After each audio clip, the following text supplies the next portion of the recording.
Hello, how are you, and welcome to Volleyball in Perspective. I'm Scott Harris, your host, and my guest for this set is 2007 Volleyball Hall of Fame enshrinee Kerri Pottharst. She is from Australia. She is a dominant outdoor volleyball player, although her history kind of began on the indoor circuit. So let me welcome you and talk a little bit about that. How are you? I am fantastic and very honoured to be here, very honoured. It's such an amazing place, and just to be here with some other amazing Hall of Famers, very honoured. Yeah, we've had a chance to talk a little bit, and we realized that you get the award for having made the furthest trip to come here to Enshrined. I have. It's a long way from Australia, but it's, as I say, it's only a couple of movies, a dinner, and a little sleep, and you're here. And we've also talked a little bit about the quality of volleyball that you enjoy playing. So being in the neighborhood with other enshrinees of the sport, yeah, it's nice to know that you are around some talented and skilled company. It certainly is, and in America I think there are very many talented and skilled volleyball players. Australia, we don't have a big following of volleyball, so for us it was a little difficult to get started, but we actually spent a lot of time here and in Brazil learning, and that's how we got to where we were. Now, that's some of the interesting things that we've learned from talking to some of the international players, you know, versus some of the American enshrinees. I've learned that in different countries, volleyball is considered greater than, you know, it definitely is here in the United States. And I guess now I'm learning that in Australia, while it is played well and you've had success, it's not as revered as rugby. Rugby and cricket and netball, there are many other sports that we have to compete with. Not only is the competition for media space, for instance, or sponsorships for our sport between men and women, because obviously women's sport get a lot less coverage and a lot less money involved in their sports in Australia, but it's also the other types of Australian sports that are a lot more popular. So I say volleyball and beach volleyball would be, you know, 5–10% of the types of, you know, the levels of sport compared to that was a really bad. Well, no, actually, no. You have a point there. But my curiosity would be, how do you manage to survive, considering the little priority that it's given compared to some other sports in your country? Well, from the beginning, Natalie Cook and I, who I won the 2 Olympic medals with, we both actually went out to the media and said, hey, this is what we're doing. You know, come and take photos of us. Come and listen to our stories. We're going to the World Championships. Do a story on us. So the media were quite astounded at first that we would go to them and ask them to come and do stories on us, because normally sports people, the media normally goes to them. So that was the first thing that got their interest. And then secondly, we started to get good results. And then we spent a lot of time in other countries. So when we did come back and they were interested, you know, what have you been doing? Where have you been? How are you getting these good results? So although we had competition with the other sports, I think because we're a little bit different in the way we're doing things, that was interesting, and that got the media interest. Sponsorship comes, I mean, when we're on the beach, we're in bikinis, so, you know, we get certain sponsors that are attracted to that sort of lifestyle, and I guess you could say beach volleyball is a sexy sport. Certainly, they weren't as interested when we're indoors, but on the beach, yes. It's unfortunate in a way that we have to rely on that fact, but it's also fortunate that we can, I guess, gain interest for that reason. Now, see, I would have never by chance dabbled that uniforms may have had anything to do with the attraction for women in the sport. But with that, where has it kind of gone, and is it going to continue to grow, in part based on what you and some of your teammates, colleagues within that have done to help grow the sport? Absolutely. Look, I think that the fact that the sport is sexy, that's certainly always going to give it a certain level of recognition. But in Australia, because we have won 2 Olympic medals, we both competed again in Athens, but with different partners in the last Olympics in 2004. Natalie Cook, my partner from the 2 Olympics, she's now competing in the next one and hopefully going to win another medal. So if we can continue to get the results in the sport, then I think it will continue to keep the profile going.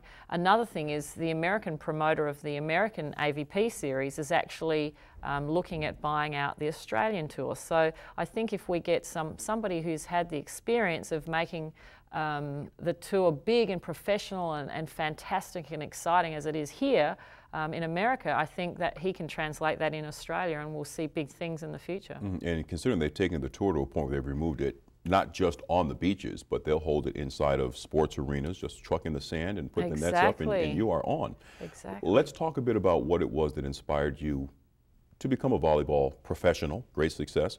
Maybe where else your athletic talents could have gone if you didn't go to volleyball. Well, I first started playing volleyball purely because my brother came home one day after school and said, "Kerri, can you join in one of our social indoor volleyball games? We need 6 people on the court. When the whistle blows, you can just step off to the side and we'll play." So I figured that I'd help him out that night, and I went along to his social game, and I really loved it, and I actually stayed on the court and kept playing. And at the end of the game, he said to me, "Well, you're 6 foot tall, you know, you're reasonably coordinated, why don't you come to my club team?" And he invited me along to his club team, and I was then scouted by one of the best coaches in the country. Luckily, she had a club team close by, and I changed clubs, and by that stage, you know, she then taught me all the skills and gave me a great foundation, and I went on, and I loved the sport, absolutely loved it. And it gave me the opportunity to travel and meet other people, get out of the place that I was in before. I was actually not a very confident teenager. I was teased for my height. I was very tall and skinny, obviously, compared to the other girls who weren't anywhere near as tall as I was. And that made me self-conscious, but by finding sport, by finding volleyball in particular, it gave me something that I was all of a sudden, I was useful for, and people were applauding me for, and I really found that exciting. And then the travel and meeting boys, you know, for a young girl, and other teams, you know, that was also exciting, and I just fell in love with the sport, and you know, I'll never stop playing or being involved with volleyball. Love it. Surprisingly, that there are, I think, obstacles in all walks of life. Australian volleyball, I'm sure, still kind of growing, but I mean, are you considered to be kind of a pioneer for the years that you kind of got it up and going? I mean, it just recently became an Olympic sport, and et cetera, et cetera. So some of the obstacles that you had to face to be able to help keep it or bring it to the mainstream in Australia? Well, the obstacle is always getting the media time and, you know, the word out there about our sport when there are so many other sports involved in our country. But personally, for me, obstacles that I've had to face, I went on to play 10 years of indoor volleyball, and I then had a serious injury. And I wrecked my knee, basically. I ruptured my cruciate ligament, my medial ligament, and all of my meniscus. And I was 27 at the time. Came down off a block, came down off a kill? Came down off a block. No, sorry, came down off a kill. I was blocked. As I landed, the ball was rebounding very slowly next to me. I figured I'd be able to get that one myself, and I landed and twisted at the same moment. So my foot stayed stuck, and my body just wrenched all my ligaments and tore everything. I'm going to try not to wear the grimace of what your pain must have been like. Well, in a way, there almost wasn't pain because it ruptured everything. So I did a really good job. I'm always really good at what I do, and I did a really good job at my knee. But after a year, I didn't think I'd ever be able to play volleyball again. Okay, so a direction where I wouldn't have thought to go, but I think it would be nice to hear what it's like being a great athlete and having to find the inner self to bring yourself back from such what could have been a devastating injury. Well, it was probably one of the lowest moments of my life, because volleyball up until then had been my life. I'd quit my job. I'd played professionally in Italy for a year. I'd just come back from Italy. I was playing the best volleyball I've ever played in my life. I wanted to go back to Italy again. The first time I'd ever made any money playing volleyball in 10 years. I'd always spent my own money to travel and everything. We didn't have a lot of funding at all. And all my friends were volleyball players or coaches. I was totally in the whole scene, and when that happened, I figured that was it. My life was over, and I really didn't know what to do. And it was actually something very similar to this, a brand new white volleyball, if I may. Grab that. My husband at the time, or my boyfriend at the time, gave me a brand new white volleyball just like this. He came home after I was sitting on the couch. I couldn't move my leg. I'd had 3 surgeries already, and he said, "Kerri, on every panel of this ball, I want you to write a goal, and then I want you to date that goal, and then bit by bit, I want you to get back to playing sport." And so I started filling in all the panels. As you can see, they're already filled in a little bit. I started filling in all these panels, and bit by bit, I actually started to follow. I'd never set a goal in my life. I didn't even know what goals were. And it made me realise it was on something that was significant to me. It was in front of me every single day, so I saw it every single day. So all of a sudden I had a pathway, and I could see where I wanted to go because it was written on the ball. I could see the final result, and I had a pathway that was dated, and step by step I made all the little improvements to get back. Unfortunately, the one thing that I wanted to get back to was indoor volleyball, playing for the national team again, and I was never able to do that. Based on the recovery from the injury, just the hardwood a little too much? On the injury. I could not handle the pounding on the joint, and I couldn't move as fast, twisting and turning because of the twisting motions. But there was one panel left on this ball that I hadn't filled in, and so really small on the bottom of the ball, and I didn't think that I'd ever be there, but I just thought, well, just in case, I wrote beach volleyball. And this was in 1993, so 3 years out from the Atlanta Olympics, and I wrote 1996 Atlanta Olympics. I figured maybe somehow that's where I'm going to end up, or I can aim to end up. And as I said, I got to the point where a year after I still couldn't play indoor, had an opportunity to play beach volleyball, and I took it and made it to Atlanta, then Sydney, then Athens, all because of that ball. The initial bug bit you because your brother needed an extra to make his team legitimate for a contest. What are some of the other things that inspired you to make volleyball the direction that you were going to take your athletic life? I think just that it was competitive. I'm a very competitive individual as well, whether I'm playing Scrabble or cards, or I remember when I was 10 years old, I was playing pin the tail on the donkey at my birthday party. I didn't win and I got really upset. I'm not a very good loser. I'm not a bad loser, but I don't like losing. Certainly. So I'm always trying to be the best at what I do, whatever it is. I had the opportunity to race in the Celebrity Grand Prix in Australia for before the Formula One race in Melbourne. And twice I've done that now. And I wanted to win that race, you know, and I was going at 160 to 200 kilometres an hour down the straight. I wanted to win that race, but of course I didn't. But now, let me ask you this, because you brought up kilometres, and my conversion to miles per hour, it's not going to happen. No. But I understand you have a pretty fast serve. Oh, that's right, yes. In Atlanta, I was clocked at 77 kilometres an hour. That was the fastest then. Then in Sydney, 85, and I believe now the fastest is about 87. So those two Olympics clocked as the fastest server, and you know, I'm not a big, strong girl, but it's the speed of the arm and the technique that I guess gave me gave me the ability to do that, and that was a big weapon in Natalie and my game in Sydney, especially against the Brazilians, because we found that being against the Brazilians, they had touched the ball thousands more times than we did, and we didn't have that time to catch up to them, so we had to come out with some big weapons and use those weapons, and for us it was the serving. And also another big weapon we believe was our mind, because we had pure and utter belief that there was no way we were going to lose that game. We'd only beaten them once in 17 times leading into the Olympics, and they'd won absolutely everything leading up to that, and on paper they were the team that was going to win. But nobody saw our bit of paper. Our bit of paper said, you know, semi-final, final, win, go and do this, get the medal round the neck, do the drug tests, go and have all the media interviews and then celebrate. We wrote it all out from the start. So we did probably just as much preparation off the sand mentally that we did on the sand. And by the time we got to that Olympic match, there was no way we were going to lose it. We had pure and utter belief that we were going to win that game. So by the time we stepped onto the sand, there was no pressure on us, because we just expected that was just what was going to happen. So we relaxed and we played the best volleyball we played in our life.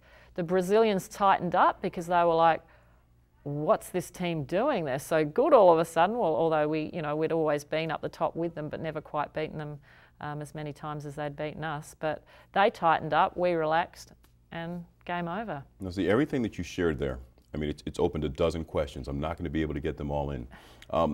I talked to competitors and I asked them about fears that they had to overcome, you know, to be able to succeed in competition. And I realized that the Brazilians were a stumbling block for you and your partner. Big one. But at the same time, I mean, having to get over injury just to get back on the court. So I don't know if I was to ask you the question about fears you had to overcome, if it was getting back from injury, or if it was just being able to be mentally strong enough to get away from what you thought would be a dominant competitor in the Brazilians. Or maybe there's another story out there. Yeah, well, the Brazilians definitely, the fear of beating the Brazilians and sometimes the Americans. Brazilians and Americans were always the two biggest teams and still are the two best countries, I believe, in beach volleyball. And every other country occasionally has their little spike and they can get up there, and we had that as well. So for us it was the fear of, are we good enough? How can we do this? How can we win? Also, being the fear of, once we've finished the Olympics, did we do our best? Looking back over the preparation that we'd done, had we done everything that we could have done? Did we have the best coach? Did we have the best success coach, which is a person that helped us with what we were thinking? Did we have the best physical conditioning coach? You know, did we have the best training preparation? So we spent a lot of time, and that was a fear that always worried me, that we were, you know, should we be doing something a little bit different? So for us, the mental part was so important, because we really had to overcome the fact that we could do it. So how we sort of said, well, how are we going to do that? We had to realise that we could continually push our limits no matter what the situation. Obviously we couldn't totally replicate the Olympics. We didn't know what it was going to feel like when we were there in our own country in front of 10,000 of mainly Australian cheering fans, which was also a fear, because before we'd never played in front of big Australian crowds. It had always been big Brazilian or American crowds. So the thing that we did was get ourselves to the point where we could believe that we could overcome anything that was thrown at us, basically. So, and we did that with a few crazy things like walking on hot coals and walking on broken glass and... No, help me. No. So that's not a smoke and mirrors trick. You can truly walk on coal. Of course. And you can truly walk on, and you walk away with what? Nothing. You walk away with exhilaration of the fact that before you did it, you believed there was no way you could do that. You would burn your feet or you would cut your feet on the glass. You do it in a controlled situation. Don't do this at home. You do it, you know, with a controlled situation, the proper coals, a qualified instructor, and all the lead-up work to getting across it. You get across it and you look back and you go, well, that was easy. What else in my life am I afraid of doing, or do I think there is a limit to that I've reached, that I can just take those few steps and look back and go, wow, that wasn't as hard as I thought it was. And for us, it became beating the Brazilians in particular, and that was the game that we knew that they would make the final. We figured it would be us and them. That's what we planned on, and they were the ones that we had to believe by the time we got there, without a doubt, that we were going to beat. We could not have one single doubt at that moment, because there were too many other pressures and distractions. It was the Olympic Games. The words that you share, very motivating. I got just a little time left, but it would be wrong of me not to ask you, as an enshrinee into the Volleyball Hall of Fame, how does it feel? What does it mean?